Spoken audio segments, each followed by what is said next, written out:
Hi guys, I'm so glad you could join me today. Adrienne Wagner, counselor and author of the new book, A Mother's Hidden Grief, Learning to Manage the Pain of Baby Loss While Supporting Your Children. I've been promising this video on helping you manage your grief, and so here it is, the coveted information my subscribers have been waiting for. Before we get started, I want you to grab a journal or a piece of paper, a pen, something that you can take down some notes. That's going to be important to go back and reference. And the first thing I want you to do with that journal is I want you to write down the top 3 ways that you deal with your grief now or have in the past. So since your loved one has died, when you're in that really deep pain, having those really hard days, what do you do to feel better? Jot those things down, 3 or 4 things that you do right now. And what we're going to talk about today, the easiest way to manage grief is to have healthy coping skills. So if you look at your list as you're writing these down, these are your coping skills that you've used to manage your grief. And I want you to notice, are they healthy? Are they unhealthy? Maybe they're neutral. So for example, something that would be healthy is walking or exercising. Something that's unhealthy would be drinking or drugging. Something that's neutral would be like escaping for a minute or a little bit, reading a book or watching TV. Those are the examples of the different styles of coping skills. So now tip number 1, here we go. 5 tips to manage your grief. Identify if the coping skills you're using are working for you. Look at your list. Are they healthy, unhealthy, or neutral? You want to shoot for healthy, obviously.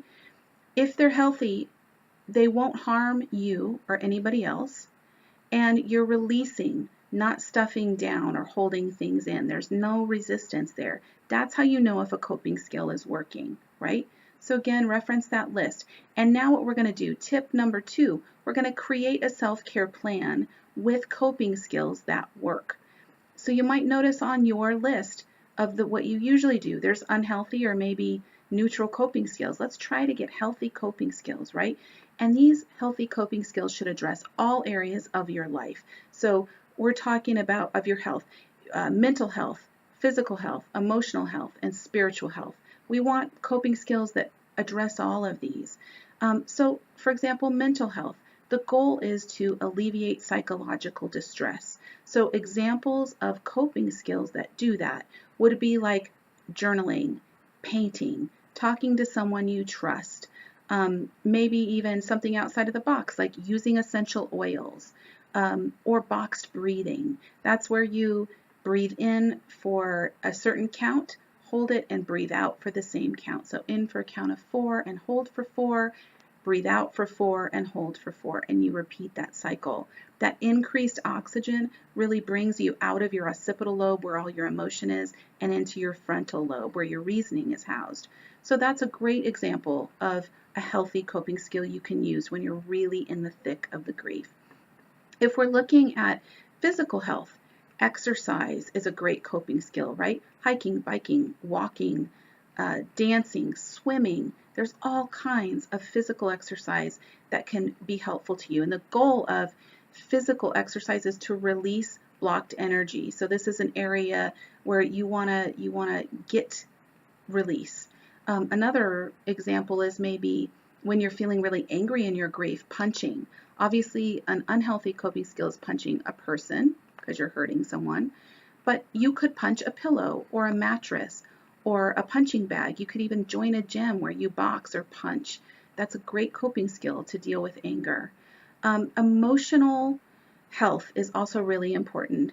So releasing emotions, crying, memorializing, actively remembering your loved one, that's really important.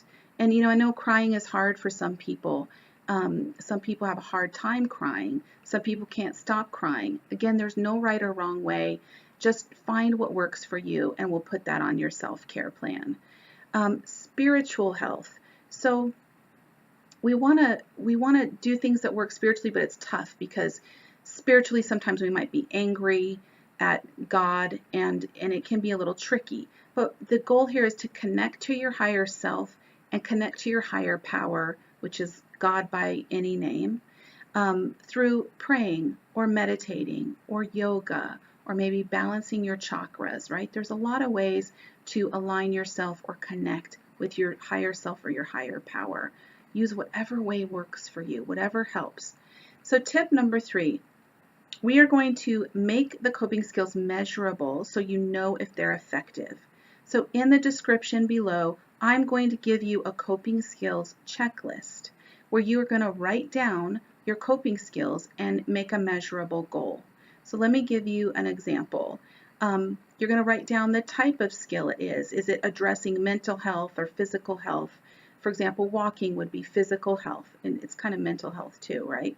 And you're going to write down what it is. So walking. Then you're going to share the measurable goal. I'm going to try to walk 1 mile a week to help lower anxiety. And then you're going to talk about when. I'm going to do that in the mornings, 3 times a week. That way you know if you're meeting your goals or not. That way you have a measurable way to see if you're really utilizing what you want to be utilizing. And that brings me to tip number 4. Because a lot of times when people have goals, right, and they don't meet those goals, they get really hard on themselves. So tip number 4 in managing your grief is to be easy on yourself. Have compassion for yourself. Have patience for yourself. Never have you needed it more than you need it right now. So recognize that this is self-care. You're in a process of grief. You're in a process of figuring it out. And self-care is not selfish. So if you need to meet your needs before other people in your family, it's totally appropriate. Meet your needs. Take care of yourself. And also allow the bad days. You're going to have bad days. You're going to have bad grief days more in the beginning, and it'll get a little easier as time goes on. But allow that. Allow yourself to fail. Allow yourself to stay in bed all day.